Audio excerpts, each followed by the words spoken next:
The first crack of dawn hadn't even broken when Patricia Wilkinson's heels clicked aggressively across her immaculate driveway. Coffee in one hand, clipboard in the other, she scanned the pristine cul-de-sac of Oakwood Estates with the practiced eye of a military general surveying the battlefield. A trash can left out overnight at the Hendersons. The Jacksons' mailbox still sporting a faded happy birthday balloon from yesterday's party. And worst of all, Michael Chen's bright blue sports car parked partially across his own driveway, violating HOA Regulation 7B. No vehicle shall impede or overlap any portion of residential walkways or driveways. Perfect. Patricia had 3 violations to document before 7 a.m. Nothing made her happier than filling the community infraction log. "Excuse me, Mr. Chen," Patricia called out, marching toward Michael's front door. "Your vehicle is in violation of HOA regulations." Michael, a 35-year-old software engineer who worked from home, opened his door while still in his bathrobe, coffee mug in hand. The dark circles under his eyes suggested he'd been coping all night.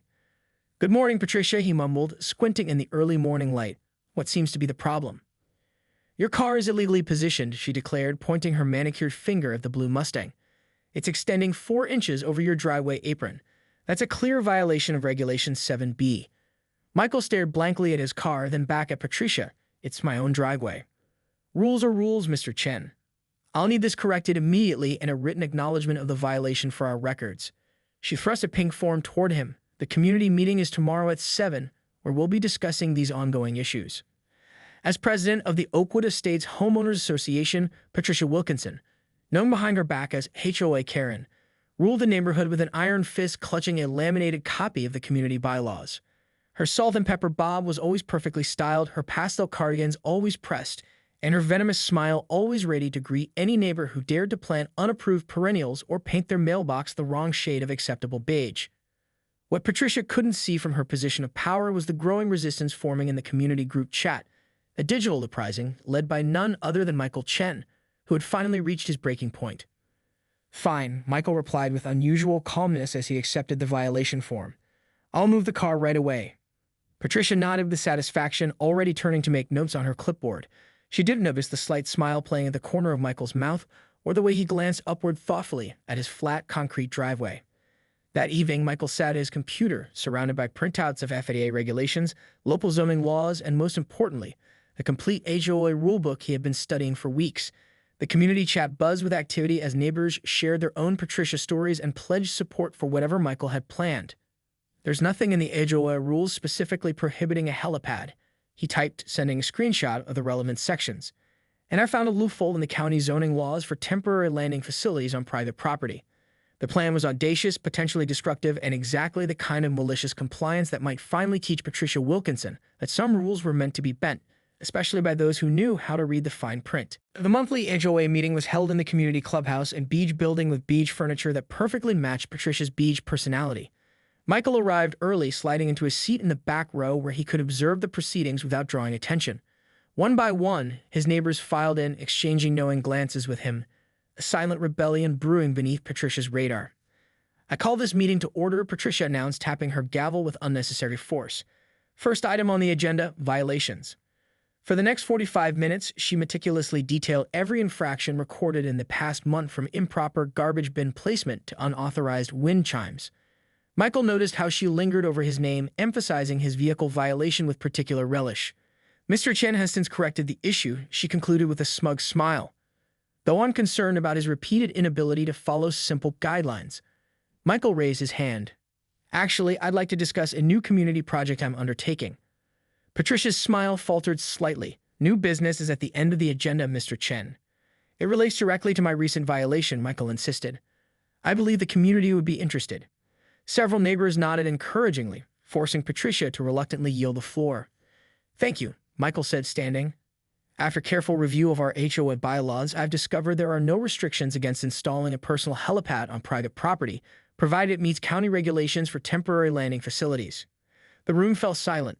Patricia's mouth opened, then closed, then opened again. That's absurd," she finally stammered. "You can't possibly be suggesting."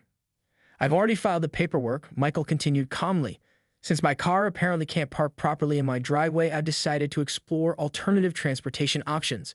Whispers erupted around the room as Patricia frantically flipped through her binder of regulations. This is clearly against the spirit of our community's standards, she insisted, voice rising. Section 12, paragraph 3 clearly states that all exterior modifications must be approved by the architectural committee. Michael smiled. I've already submitted the application. Since the committee has 30 days to respond and the installation is temporary in nature, I'm well within my rights to proceed with a test landing. The FAA has already granted preliminary approval for a demonstration flight this weekend. Patricia's face had turned an alarming shade of red. This is outrageous. A helicopter would disrupt the peace, damage property values, and pose safety risks. Actually, piped up Roger from across the room, an older gentleman who rarely spoke at meetings. I reviewed Michael's proposal, and it seems quite thorough. The demonstration would occur during daylight hours with professional pilots and full safety protocols. Roger, as Michael had discovered, was a retired FAA inspector and no fan of Patricia's rigid rule enforcement. The meeting descended into chaos as neighbors took sides. Some expressed concern about noise and safety, while others seemed delighted by the prospect of watching Patricia's carefully controlled world spiral into disarray. I moved to take the community vote, suggested Ellen Barnes, a kindergarten teacher, who'd received multiple citations for her garden gnome collection. Since this affects all of us, Patricia slammed her gavel repeatedly. That's not how this works.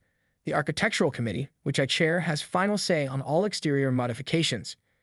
Actually, Michael interjected, holding up a printed copy of the bylaws. Section 22, paragraph 9 states that any homeowner can call for a special community vote if a proposed action falls outside existing regulations. Since helicopters aren't mentioned anywhere in our bylaws, this qualifies. The vote was 27-3 in favor of allowing Michael's demonstration. The only dissenters were Patricia and her two loyal friends from the garden committee. As the meeting adjourned, neighbors surrounded Michael, offering support, suggestions, and in one case, a pilot's phone number. Patricia stood alone by her podium, clutching her rulebook so tightly her knuckles had turned white. For once, she had been outmaneuvered at her own game, and the realization was clearly unbearable. Patricia spent the next 3 days in a frenzy of activity. She consulted with the HOA's attorney. Her cousin Harold, who had passed the bar on his 4th attempt, called an emergency meeting of her loyal architectural committee members and drove to City Hall twice to speak with zoning officials. She returned from each expedition increasingly agitated, her normally perfect hair looking decidedly frazzled. Meanwhile, Michael's driveway underwent a subtle transformation. Nothing dramatic, just a fresh coat of sealant, some carefully measured markings in temporary paint, and the installation of 4 small, solar-powered lights at the corners, all perfectly within HOA guidelines for driveway maintenance and landscape lighting. "You really thought this through," remarked his neighbor Emily, leaning over the fence as Michael finished installing the last light.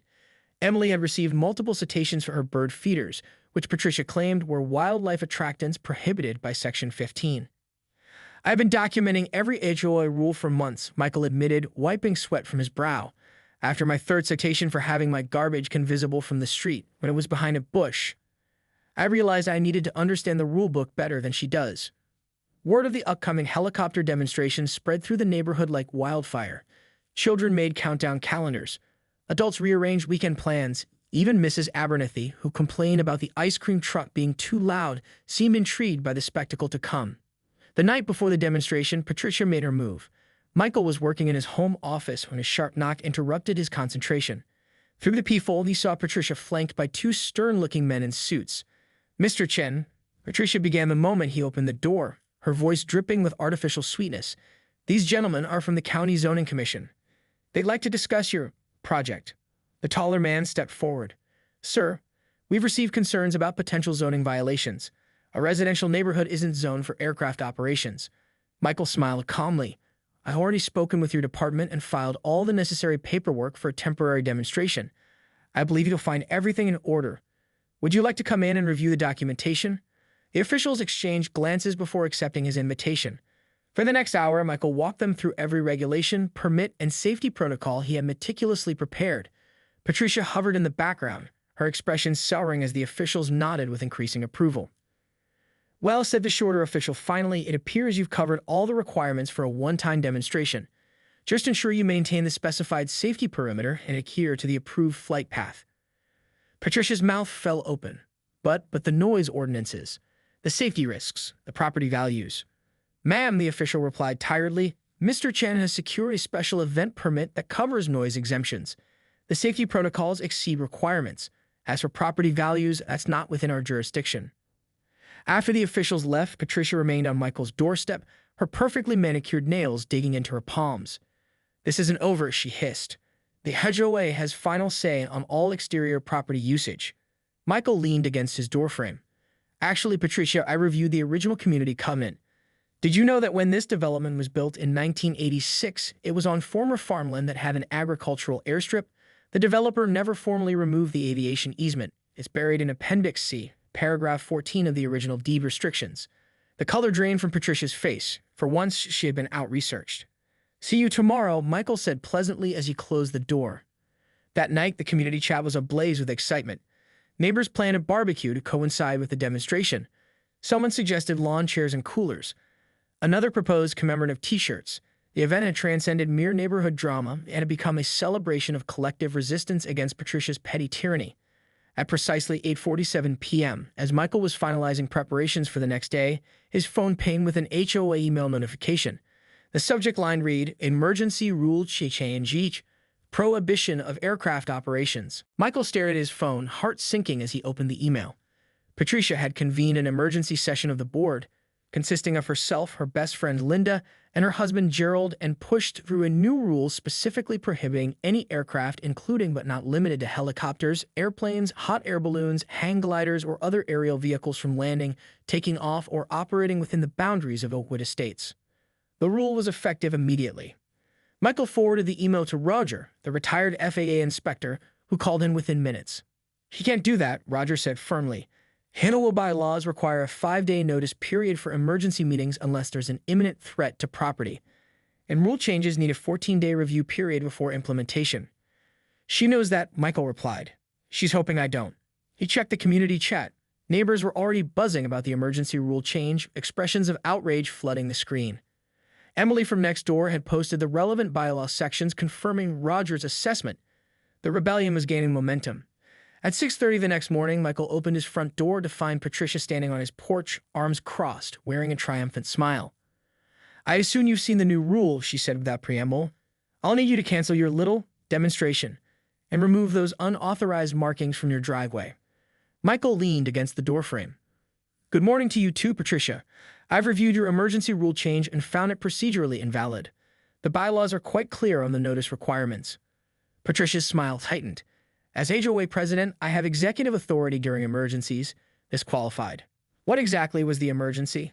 A properly permitted, perfectly legal demonstration. "The potential for catastrophic disruption to our community," she replied, as if reciting from a prepared statement. The board voted unanimously. "Your husband and Linda hardly constitute an impartial board," Michael pointed out. "And I've already spoken with our pilots. They're still coming." Patricia's eyes narrowed. "Then I'll have no choice but to call law enforcement to prevent this unauthorized activity." "Feel free," Michael replied calmly. "I've already briefed them on our permits and approvals." As Patricia stormed away, Michael received a text from an unknown number. "We're still good to go. ETA, 1100 hours.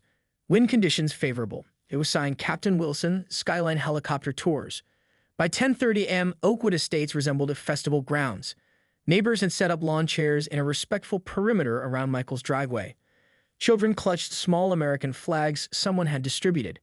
Emily had organized a potluck on her front lawn. Even Mrs. Abernathy had brought her famous lemon squares. At 10:45, a police cruiser pulled up. Officer Martinez, who had responded to numerous noise complaints from Patricia over the years, surveyed the scene with bemused interest. "Quite the gathering," he remarked to Michael. "Ms. Wilkinson called about an unauthorized aircraft operation." Michael handed over his folder of permits, approvals, and safety protocols. "Everything's in order, officer." One-time demonstration, fully authorized by county and FAA. Officer Martinez reviewed the documents carefully, then handed them back with a nod. "Looks legitimate to me. I'll stick around to help with crowd control, if that's all right with you." At precisely 10:55, Patricia emerged from her house, phone clutched to her ear, her face a mask of determination. She marched directly to Michael's driveway and planted herself in the center of his carefully marked landing zone. "She wouldn't," Emily gasped. "She would," Michael sighed, already walking toward her. "This is private property," Patricia declared loudly, still on her phone. "Yes, I'm telling you, they're attempting an unauthorized landing in a residential area." Officer Martinez approached her calmly. "Ma'am, I've reviewed all the documentation. This demonstration has been properly permitted. I'll need to ask you to clear the landing zone for safety reasons." "I will not move," Patricia declared. "As HOA president, I have a duty to prevent violations of our community standards." The standoff continued for several tense minutes. Patricia refused to budge despite Officer Martinez's increasingly firm requests. The gathered neighbors watched in awkward silence as the clock ticked closer to the scheduled arrival time. Just then, the distinctive whump-whump-whump of helicopter blades could be heard in the distance.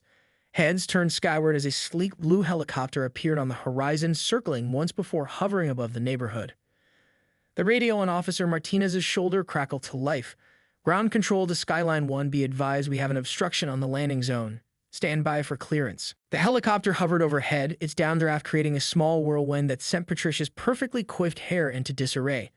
She clutched her phone tighter, her free hand desperately trying to maintain some semblance of her usual polished appearance.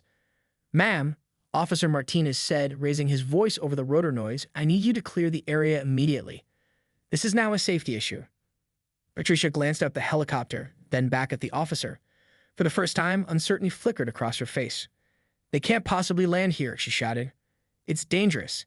It's disruptive. It's against the HOA rules." Michael stepped forward. "Patricia, please move. No one wants this to escalate further." The helicopter circled again, lower this time. Captain Wilson's voice crackled over the portable radio Michael had set up. "Ground, this is Skyline 1. We have limited fuel reserves. Need landing clearance in the next 3 minutes or we'll need to abort." A murmur ran through the gathered crowd. Children looked disappointed. Adults exchanged glances of frustration. The festive atmosphere was rapidly deflating as Patricia continued her one-woman blockade. Then, from the edge of the gathering, a firm voice cut through the tension. "Patricia Wilkinson, you move yourself right this instant." The crowd parted to reveal Mrs. Eleanor Davies, an 83-year-old widow who had lived in the neighborhood since it was built. Using her walker for support, she made her way slowly but determinedly toward Patricia. "Eleanor, this doesn't concern you," Patricia said dismissively. "Doesn't concern me?" Eleanor's voice was surprisingly strong for her frail appearance. "I've lived here for 37 years. I watched them build these houses. My Herbert was the first HOA president, and you would be appalled at what you've turned it into." The neighbors fell silent. Eleanor rarely attended HOA meetings anymore, but everyone respected her as the community's unofficial historian and matriarch. "These rules," Eleanor continued, gesturing at Patricia's ever-present binder, "were meant to maintain our homes, not control our lives. You've forgotten that an HOA is supposed to serve the community, not terrorize it." Patricia's mouth opened and closed, but no words came out. For perhaps the first time since taking office, she found herself speechless. "Now," Eleanor said firmly, "you will move aside and let this young man have his demonstration. And tomorrow we're going to have a serious conversation about a special election for HOA president." A quiet ooh rippled through the crowd. Patricia looked around, suddenly aware that she was surrounded not by supporters but by neighbors who had endured years of her nitpicking and rule enforcement. The helicopter circled once more, lower still. 30 seconds to decision, came Captain Wilson's voice over the radio. Patricia looked up the helicopter and then at Eleanor's unwavering gaze, then at the faces of her neighbors, faces that no longer showed fear or deference, but determination. With as much dignity as she could muster, Patricia stepped off the marked landing zone. "This isn't over," she muttered as she walked stiffly to the sidelines. "Clear for landing," Michael radioed immediately. "Wind from the east of 5 knots." The crowd retreated to a safe distance as the helicopter began its descent. Children covered their ears while grinning excitedly. The downdraft kicked up small clouds of dust and sent napkins from the potluck table flying, but no one seemed to mind. With professional precision, Captain Wilson eased the helicopter down onto the temporary landing pad that Michael had created on his driveway. The skids touched down exactly in the center of the marked zone with barely a bump. As the rotor slowed, a tall woman in a pilot's uniform emerged and waved to the cheering crowd. "Ladies and gentlemen," Michael announced, "please welcome Captain Sarah Wilson of Skyline Helicopter Tours, and my sister." Patricia's head snapped up. "Your sister? This was all a setup." Michael smiled. "Not at all. Sarah's been a commercial pilot for 15 years. When I mentioned my HOA troubles, she suggested we consult the regulations together. Turns out temporary landings are perfectly legal with the proper permits." Captain Wilson approached the gathered neighbors. "Who wants to see inside a Bell 407? I can take groups of 3 for a quick tour while we're on the ground." Children immediately began jumping up and down, begging their parents for permission. Even some of the adults looked excited at the prospect. From her position at the edge of the crowd, Patricia watched as her carefully controlled community transformed into a scene of joy and camaraderie, all without a single HOA regulation being broken. The impromptu block party continued throughout the afternoon. Captain Wilson gave tours of the helicopter to excited children and curious adults alike. Michael circulated with a clipboard collecting signatures for a special HOA meeting. Eleanor held court from a comfortable lawn chair, regaling younger residents with stories of the neighborhood's early days. Patricia had retreated to her front porch, where she sat rigidly in a wicker chair, watching the proceedings with a thunderous expression. Occasionally, she would consult her phone or flip through her binder of regulations, as if searching for some overlooked clause that would allow her to reassert control. "You know," Linda ventured hesitantly, bringing Patricia a glass of lemonade, "maybe we should reconsider some of the stricter enforcement policies. People seem much happier today." Patricia's head snapped toward her longtime ally. "Are you serious? One stunt with a helicopter and you're ready to abandon everything we've worked for. This neighborhood was chaos before I took over." Linda glanced back at the gathering. "Was it, though? I don't remember it being that bad." "That's because you don't pay attention to details," Patricia snapped, immediately regretting her tone when Linda's face fell. "I just mean, standards are important." "So is community," Linda replied quietly before walking back to join the celebration. By late afternoon, the helicopter prepared for departure. The crowd gathered to watch, waving enthusiastically as Captain Wilson lifted off smoothly from Michael's driveway. She'd executed a perfect circle above the neighborhood before heading back toward the municipal airport, the sound of rotors gradually fading into the distance. As neighbors began packing up chairs and collecting potluck dishes, Michael approached Patricia's porch, clipboard in hand. "I have signatures from 78% of homeowners requesting a special meeting to review HOA leadership and regulations," he said, his voice calm but firm. "According to Section 4, Paragraph 12 of the bylaws, that's more than enough to trigger a mandatory review." Patricia's knuckles whitened around her glass. "You made your point with this spectacle. But running an HOA isn't about being popular. It's about maintaining standards." "It can be both," Michael suggested. "No one's saying we shouldn't have rules. We're just saying the rules should make sense and enforcement shouldn't be punitive." "My enforcement isn't punitive," Patricia objected. "It's consistent. You cited the Richardsons for their daughter's pink playhouse but said nothing when the board treasurer installed an identical one in green. Green is an approved color for exterior structures."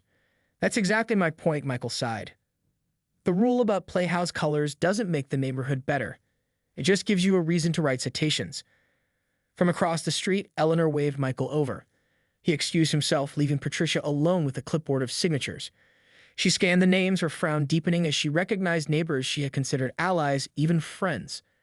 Later that evening, as Patricia sat at her dining room table surrounded by HOA documents, the doorbell rang. She opened the door to find Roger, the retired FAA inspector, standing on her porch. "May I come in?" he asked politely. Against her better judgment, Patricia stepped aside. Roger had always been one of the more reasonable homeowners, rarely causing trouble despite his occasional objections at meetings. "If you're here about the special meeting, I've already seen the signatures," Patricia said defensively. Roger settled into a chair at her invitation. "Actually, I'm here to offer some perspective. I spent 30 years with the FAA. Do you know what my main job was?" Patricia shook her head. "Safety regulations," Roger continued, "creating them, enforcing them, revising them when they didn't work. And do you know what I learned after 3 decades? "What?" Patricia asked cautiously. "The best regulations are the ones people understand and accept as necessary. When rules seem arbitrary or excessive, people don't just break them. They lose respect for all the rules, even the important ones." Patricia stared at her binder of HOA regulations, suddenly seeing it through different eyes. "The meeting is scheduled for Wednesday," Roger said, standing to leave. "You have a choice to make before then." "What choice?" Patricia asked. "Whether you want to keep fighting your neighbors or start leading them." Patricia barely slept that night. Roger's words kept echoing in her mind. Whether you want to keep fighting your neighbors or start leading them. She always considered herself a leader, the one willing to make unpopular decisions for the greater good. But as she tossed and turned, fragments of conversations from the day replayed in her thoughts. Eleanor's stern rebuke. The rules were meant to maintain our homes, not control our lives. Linda's quiet observation. People seem much happier today. Michael's challenge. The rules should make sense and enforcement shouldn't be punitive. At 3 a.m., Patricia got out of bed and padded downstairs to her home office. There, she pulled out a dusty box from the bottom drawer of her filing cabinet, the original HOA documents from when she first moved to Oakwood Estates 15 years ago. Back then, she'd been a young widow with a 5-year-old daughter, looking for a safe, stable community. The neat homes and well-maintained common areas had appealed to her sense of order during a chaotic time in her life. She'd attended HOA meetings diligently, then joined committees, working her way up to the presidency 7 years ago. Patricia flipped through the yellowed pages of the original community charter. The preamble caught her eye. To foster a harmonious community environment where families can thrive in well-maintained homes with respect for individual expression within reasonable guidelines. When had individual expression fallen off her priority list, when had reasonable guidelines transformed into her inch-thick binder of regulations, the next morning, Patricia surprised her neighbors by appearing at the community coffee shop, something she rarely did despite it being just 2 blocks from her home. Conversation stuttered to a halt as she entered, but she pretended not to notice as she ordered her usual precise drink, medium latte, 1/3 decaf, almond milk at exactly 145 degrees. As she waited for her order, she noticed Michael at a corner table, laptop open, deep in conversation with Eleanor and several other neighbors. They were likely planning for Wednesday's meeting. Patricia felt a familiar surge of defensiveness, but Roger's words returned to her. The best regulations are the ones people understand and accept as necessary. With her coffee in hand, Patricia did something she hadn't done in years. She approached a table of neighbors casually. "May I join you?" she asked stiffly. The conversation halted abruptly. Michael looked surprised but nodded toward an empty chair. Of course. An uncomfortable silence fell over the table. Patricia took a deep breath. "I've been reviewing the original community charter." "The one from 1986? Eleanor asked, eyebrows raised. "Yes," Patricia confirmed. "It has some interesting language about balancing maintenance standards with individual expression." Michael exchanged glances with the others. "That's actually what we've been discussing. Finding that balance." "I'd like to hear your thoughts," Patricia said, surprising herself almost as much as she surprised them. For the next hour, Patricia mostly listened, something she realized she hadn't done properly in years. Michael outlined areas where neighbors felt the rules were excessive, from the approved plant list to the restriction on children's basketball hoops. Eleanor shared historical context about how certain regulations had evolved over time, often straying from their original intent. "The problem isn't having rules," said Emily, who had joined them halfway through. "It's feeling like we're constantly being monitored for infractions rather than appreciated for improvements." Patricia found herself nodding. "I never thought of it that way."